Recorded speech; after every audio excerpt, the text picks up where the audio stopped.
देखो बेटा, हुण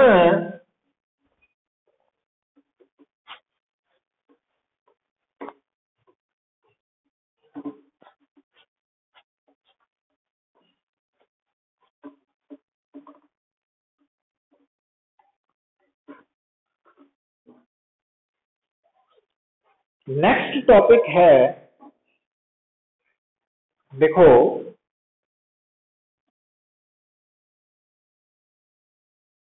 कि जो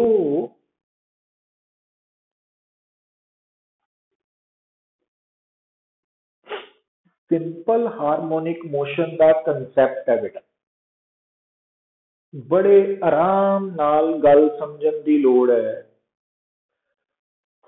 कि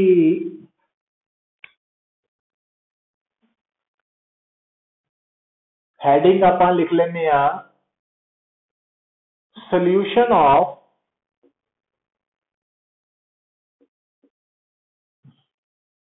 डिफरेंशियल इक्वेशन ऑफ SHM। तो देखो भाई,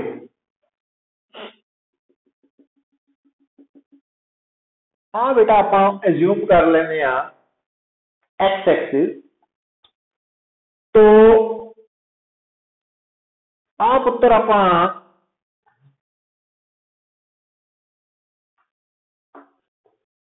पॉइंट ए है, पॉइंट बी है, तो आ मेन पोजीशन है, आ नेगेटिव एक्सट्रीम पोजीशन है, ये पॉजिटिव एक्सट्रीम पोजीशन है, और आ है पुत्र ऑसिलेशंस का एम्पलीट्यूड। तो एक पार्टिकल ऑसिलेट कर रहा और इस पार्टिकल का मास m है जिहड़ा ऑसिलेट कर रहा, और एट एनी टाइम इस पार्टिकल की पोजीशन है p, तो इस पार्टिकल की डिस्प्लेसमेंट है x और रीस्टोरिंग फोर्स है F। ते K की है इस ऑसिलेटिंग पार्टिकल, इस सिस्टम का ऑसिलेटिंग सिस्टम का stiffness constant, spring constant, force constant. मतलब एक पार्टिकल ऑसिलेट कर रहा, हुण ये जिहड़ा ऑसिलेटिंग पार्टिकल है जिसका मास m है और यदि ऑसिलेशन का एम्पलीट्यूड r है और eight any time displacement x है, तो अगर ये ऑसिलेशन SHM है तो फिर बेटा f is equal to minus kx है ना, आप कीता सी, और f की वैल्यू नु जो असीं पुट कीता सी ये आप ऑलरेडी कर चुके हैं, और आ डिफरेंशियल इक्वेशन जिहड़ी कि मैं हुण दोबारा लिख रहा पूरी,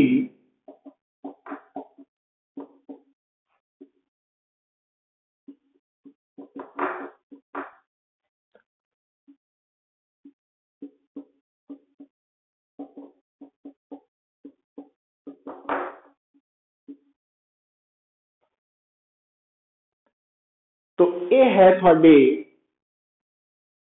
डिफरेंशियल इक्वेशन। हुण हर इक्वेशन की तरह यदा भी एक सोल्यूशन है, तो यदा सोल्यूशन की आएगा भी लेट आ जी इक्वेशन है ये एक्स की वैल्यू हमेशा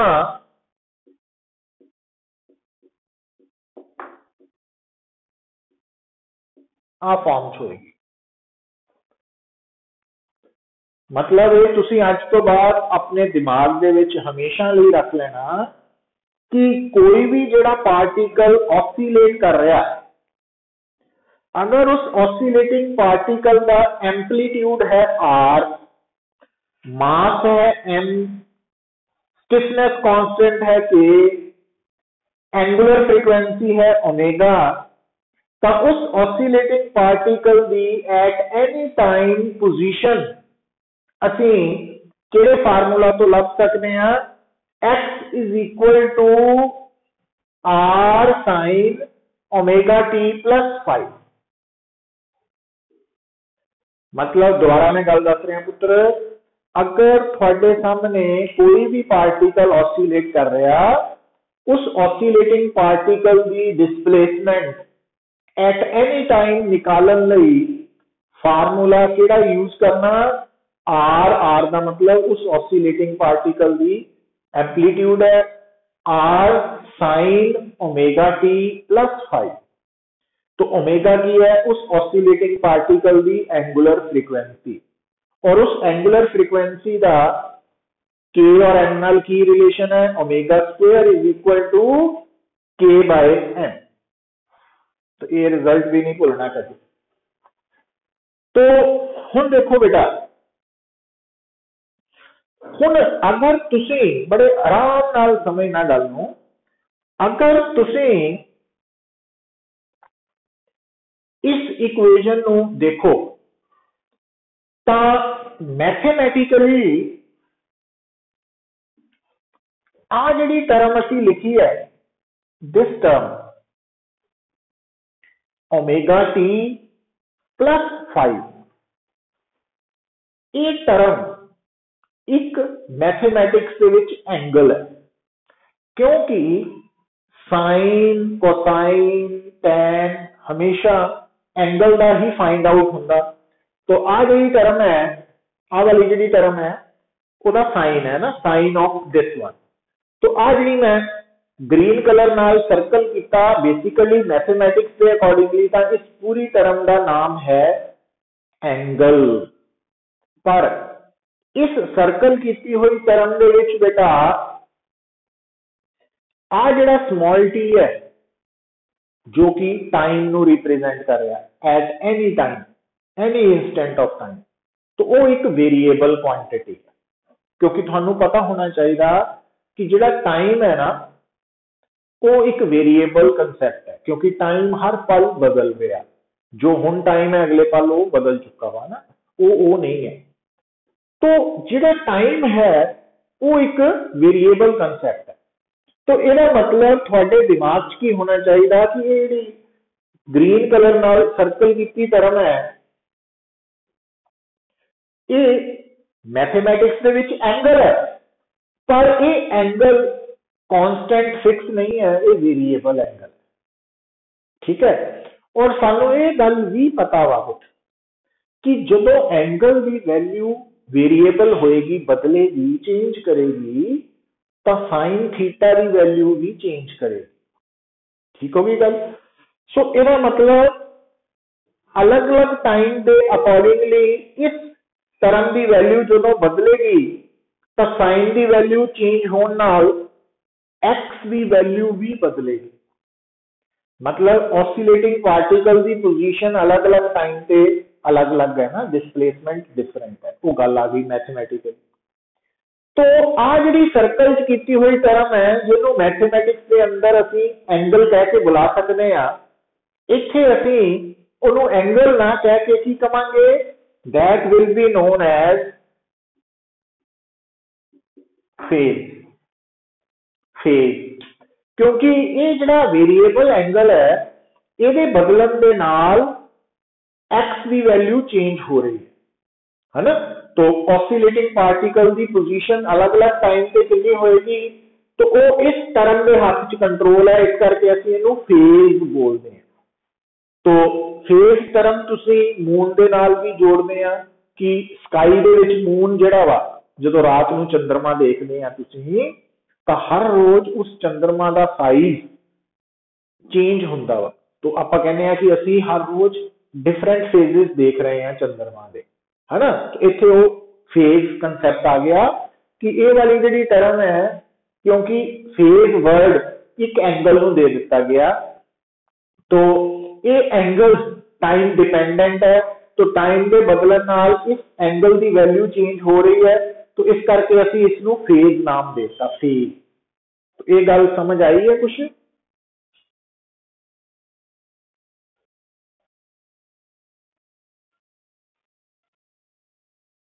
रक्षित,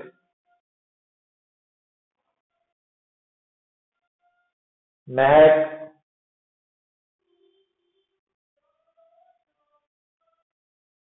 अच्छा, चित्राक्ष,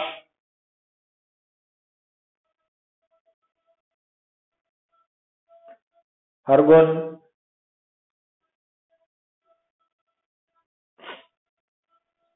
मतलब मैं थानू की दसिया पुत, आराम ना गल सुनो क्योंकि ये बड़ा इंपॉर्टेंट कंसैप्ट है कि अज तो बाद अगर मेरे सामने कोई भी पार्टिकल ऑसिलेट कर रहा, सिंपल हार्मोनिक मोशन एग्जीक्यूट कर रहा, तो मैं उस ऑसिलेटिंग पार्टिकल की डिस्प्लेसमेंट या पोजीशन नु फाइंड आउट करने लई x is equal to r sin omega t plus phi term use करांगा, मतलब ये रिजल्ट यूज करांगा, ये श्योर है।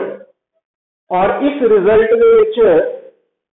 आर की होएगा उस ऑसिलेटिंग पार्टिकल की एंप्लीट्यूड की वैल्यू होएगी, ओमेगा की होएगा उस ऑसिलेटिंग पार्टिकल की एंगुलर फ्रीक्वेंसी होएगी जो के और एम के नाल कितना रिलेटेड है, omega square is equal to k by m. और इस ओमेगा टी प्लस फाइव वाले पार्ट ਨੂੰ ਅਸੀਂ ਕਿਹੜਾ ਨਾਮ ਦਿੰਨੇ ਆ, ਫੇਜ਼। ਜੇ ਅਸੀਂ ਇਹਨੂੰ ਧਿਆਨ ਨਾਲ ਐਕਸਪ੍ਰੈਸ਼ਨ ਨੂੰ ਦੇਖੀਏ ਤਾਂ ਇਹ ਸਰਕਲ ਕੀਤੀ ਹੋਈ ਟਰਮ ਐਂਗਲ ਹੈ ਮੈਥਮੈਟਿਕਸ, क्योंकि साइन ऑफ दिस वन है ना। तो ये जड़ा फेज है इन्हों फेज क्यों किया गया, एंगल नो एंगल क्यों नहीं किया, तो उसका कारण यह है कि ये वेरिएबल एंगल होने करके इसकी वैल्यू टाइम डिपेंडेंट है ना। और टाइम डिपेंडेंट होने करके जो ये वैल्यू चेंज होएगी है ना, तो ये नाल पोजीशन पे फर्क पड़ेगा, एक्स की वैल्यू भी चेंज होएगी। तो इस करके असीं इहनूं फेज वर्ड नाम दे दिता गया। और फेज टर्म असीं यूज करते हैं कि मून दे नाल, कि मून जिहड़ा वा ये हर रोज डिफरेंट फेजेस होंगे ना, अज अलग है कल अलग है, साइज ग्रो कर रहा घट रहा वध रहा, तो उस करके असीं इहनूं फेज वर्ड यूज करते हैं। हुण ये जिहड़ा फेज है ये दो पार्ट्स है बेटा। तो हेयर जो फेज है वो दो पार्ट्स है। जिहड़ा आ वाला पहला पार्ट है ये टाइम दे नाल रिलेटेड है, पर आ जिहड़ा पार्ट है ये उस वक्त भी है, ये वाला जिहड़ा एंगल है फेज ये उस वक्त भी है जदों टी जीरो है, मतलब जदों टी जीरो है उस वक्त भी ये फेज है। तो इहनूं असीं बोल दिंदे आ this is known as initial phase और इपोक। इपोक मतलब ये जिहड़ा फेज है वो दो पार्ट्स है, ओमेगा टी प्लस फाइव। तो फाइव वाला पार्ट उस वक्त भी है जदों टी जीरो है, तो जिस करके असीं इसनूं कह दिंदे आ इनिशियल फेज, फाइव नूं कल्ले फाइव नूं इनिशियल फेज बोलते हैं और इनिशियल फेज नूं दूसरा नाम दे दिता गया इपोक। तो हुण इहदी इंपॉर्टेंस की है, गल की है पुत्तर, देखो एक्चुअली होएगा कि ध्यान दियो कि जदों थोड़ा पार्टिकल ऑसिलेट कर रहा तो अलग अलग टाइम पे उसकी पोजीशन डिफरेंट आएगी, क्योंकि जदों टाइम बदलेगा, जदों टी चेंज होएगा तो आ पूरा एंगल बदल जाएगा, पूरे एंगल के बदलने नाल साइन की वैल्यू बदलेगी, साइन की वैल्यू बदलने नाल एक्स बदल जाएगा। हुण जदों असीं इस डिस्कशन नूं स्टार्ट कर रहे हैं, देखो हुण गल नूं समझो, ये जिहड़ा फेज है इसकी वैल्यू अलग अलग टाइम पे कितनी होएगी या ऑसिलेटिंग पार्टिकल की अलग अलग पोजीशन लई कितनी होएगी, हुण उहदे बारे आपां डिस्कशन करनी है। बड़ा इंपॉर्टेंट पॉइंट है, उहदे लई भी बड़ा पेशेंसली सुनना गल नूं। आ देखियो पुत्त, मैं तुहाडे सामने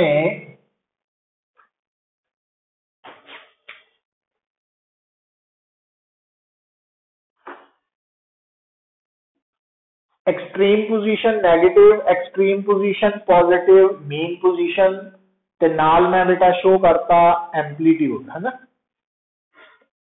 तो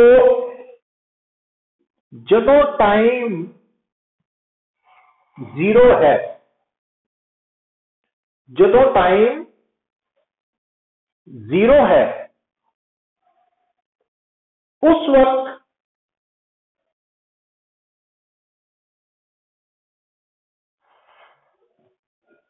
थोड़ा पार्टिकल ऑसिलेटिंग पार्टिकल किथे है बेटा, जदों टाइम जीरो है उस वक्त थोड़ा ऑसिलेटिंग पार्टिकल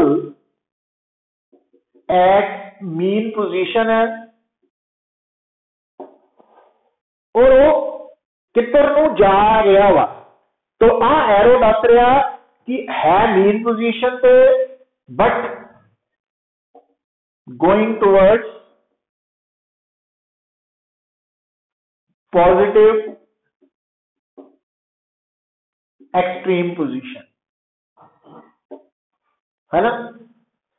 तो जदों मान लो शुरू थोड़ा पार्टिकल मेन पोजीशन पे है पर किधर नूं जा रहा पॉजिटिव एक्सट्रीम पोजीशन वाल,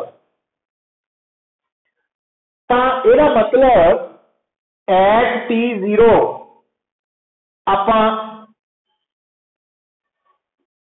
एक्स की लिखांगे जीरो, क्योंकि जीरो टाइम पे पार्टिकल कितने है मीन पोजीशन पे, मीन पोजीशन का मतलब एक्स जीरो है। और अगर टाइम जीरो है एक्स भी जीरो है, अगर आ दोनों वैल्यूज असं इत्थे पुट करिए बेटा,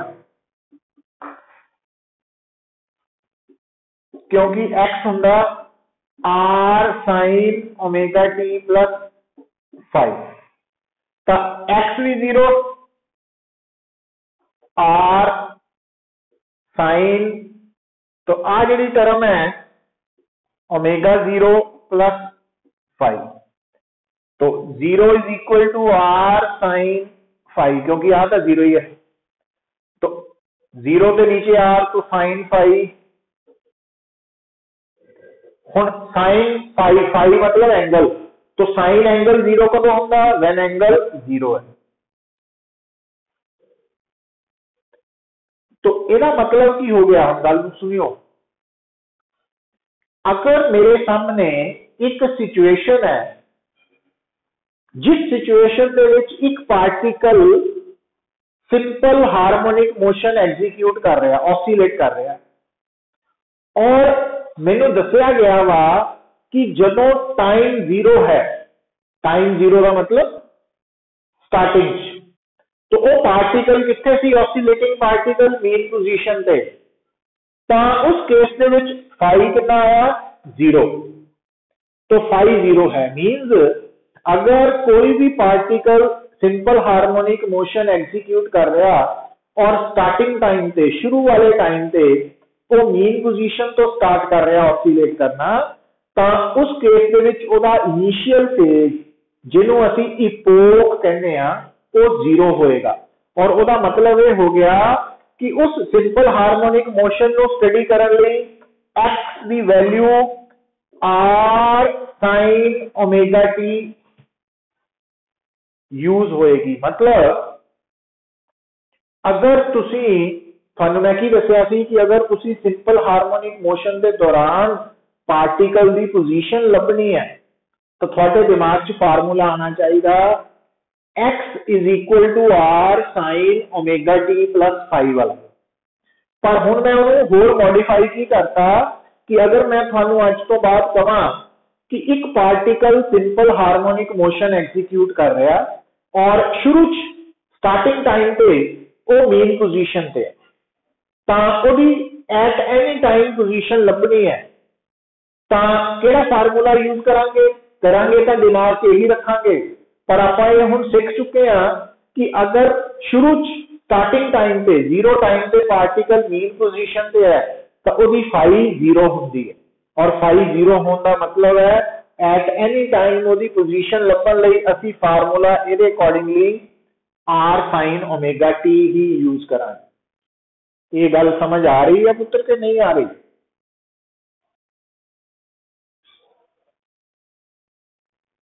तो मतलब जेड़ा भी simple harmonic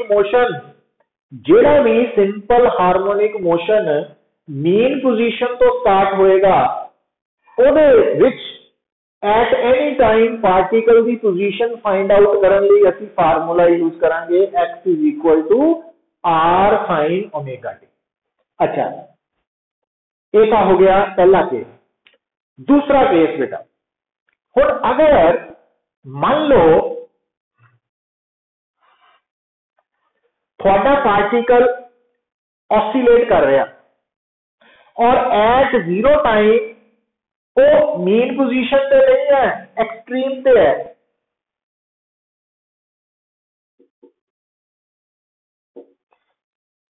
but going towards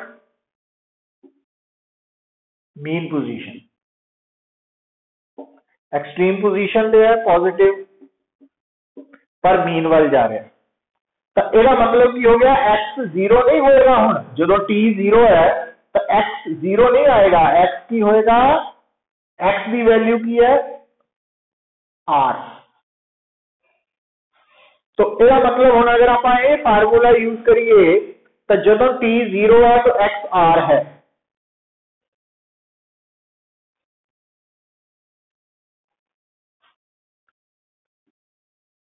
one तो 90 डिग्री। मतलब अगर थोड़ा simple harmonic motion extreme position तो स्टार्ट होया वा तब तुसी ओदा इनिशियल फेज फाई जिन्हों इपोक कहने आ वो कितना लेना पुत्र, π/2 रेडियन या 90 डिग्री। तो फिर थोड़ा एक्स की बन जाएगा।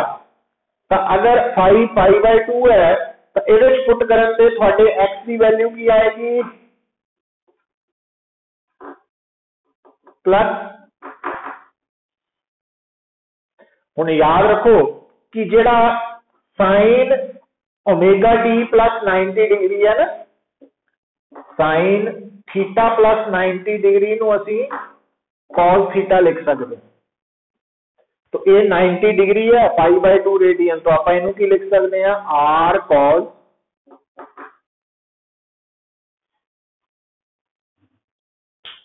मतलब अगर थोड़े सामने एक particle simple harmonic motion execute कर रहा, जे मैनू ये पता लग गया वा स्टेटमेंट तो कि उस पार्टिकल का मोशन एक्सट्रीम पोजीशन तो स्टार्ट होया, तो मैं उस पार्टिकल की एट एनी टाइम पोजीशन निकालने लिए फार्मूला केड़ा याद रख के अप्लाई करांगा, x is equal to r cos omega T.